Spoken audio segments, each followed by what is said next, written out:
And welcome back. This is Mark from Sine Wave. This is part 3 of our modem updates series.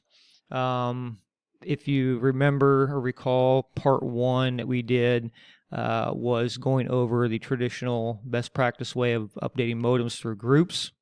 And if any of those routers failed, how to identify which router failed, and then update that particular router or routers in network interfaces.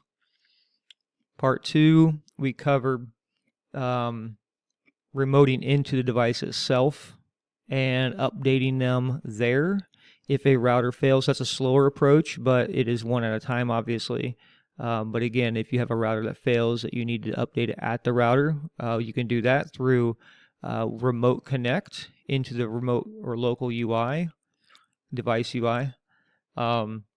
Alternatively, you can also be connected to that device via Wi-Fi or LAN cable, and then get in the device exactly the same way. So we covered that in part 2.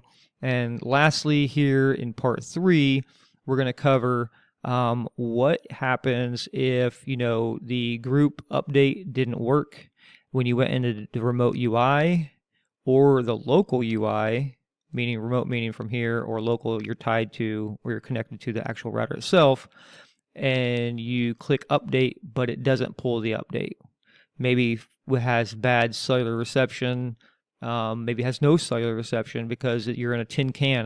There's a lot of different variations that could create that scenario. So, last ditch effort, and effective, very effective. So don't get me wrong, it's not a horrible idea. It's just slow. But the last way we can do this is actually downloading the firmware itself from the Cradlepoint site and then uploading it into the router. So first thing is we need to know what type of router we have and what type of modem it is. So we're going to be sticking with this R1900. So to find out what modem is embedded in it, we'll click on the modem itself, the name. We're going to click on this connection status. Click on one of the SIM cards here, SIM slots. In this case, I'll click on the active one here, and we can see it's an internal 5 GB SIM card, or modem, modem.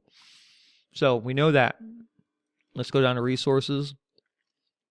What we want to get into is the knowledge base. Knowledge base is awesome because it has everything and anything that you need to know regarding Cradlepoint routers, how to configure, how to troubleshoot, etc.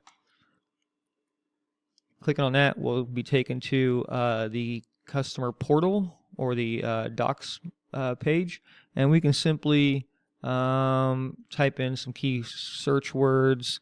But ultimately, and there's other, even if we don't get to the right page, we're just looking around here, there's links within these pages that will take you to ultimately this page here. So this is the page we want, Cradlepoint modem software downloads and release notes. So if you recall, we had a 5 GB modem, which is right here. And we can see, at least for AT&T, it supports the R1900. And if we go down to T-Mobile, it supports the 1900, and they all will. I mean, the 5 GB is in the 1900, right? So we want to download, in my particular instance, the AT&T firmware. So we can see when it was released. We can see the package, software version, etc. So this right here, software download, will be the latest from AT&T. When we download that, it will look just like this. I just downloaded it earlier, but you can see .mdm for the modem firmware file. Now with that, we'll go back to NCM, and we could do this one of two ways. We can remote into it like we did in the last video, device UI. We'll click on open device UI, and it'll start that TLS tunnel between your NCM account or your site where you're at to that router itself. Or we can do it through the router if we're locally tied to that router, if we're locally connected via Wi-Fi or LAN cable. To make this short, I'm already connected to it, so we'll go ahead and go that route. Understand that this way of doing it, what you're seeing here, the physical representation, this login page, it looks identical to remote UI as you've seen in the last video. There's no difference. Again, we'll go to System, System Control, Modem Firmware. and obviously we have an update. So we can see here is it's saying, hey, we have this is the newest one. Do you want to take it? Again, we in the last video hit upgrade. It worked great. However, this is just in case, right? Things didn't go well for whatever reason. We have an option to upload a file. Now I'm going to take, and it says select the firmware. I click that. It popped up with this box. We're going to select the firmware and begin firmware update. And again, status like last time. We're going to see this go through. This is the nice thing about doing it locally. And then we'll let that run. Okay, and we're back. And that process took about 3 minutes. Obviously for you it was seconds, but it took about 3 minutes to do. It had to flash the firmware, do some settings changes, and then it had to apply the firmware and so forth multiple times, about 3 times. So that's normal standard. And now T-Mobile did go much faster, but I think that's because of the size and whatever else changed within the modem settings itself. So but let's go ahead and, just for argument's sake, or just for good measure, let's go ahead and upgrade the Verizon one. We'll do it through this button here. We can click upgrade, and again we'll see it start downloading and then flashing and applying the firmware.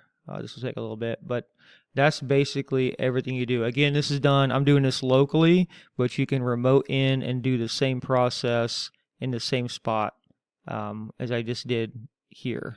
So now we can see on this one we have them all done. Now keep in mind, if this is a dual modem, when you log in locally, it's different than doing it through the group. The group, if I have a router that has dual modem, it's going to, in this case, if I only had one router in a group, it's going to show one router that has an update pending, but then below that, it's going to show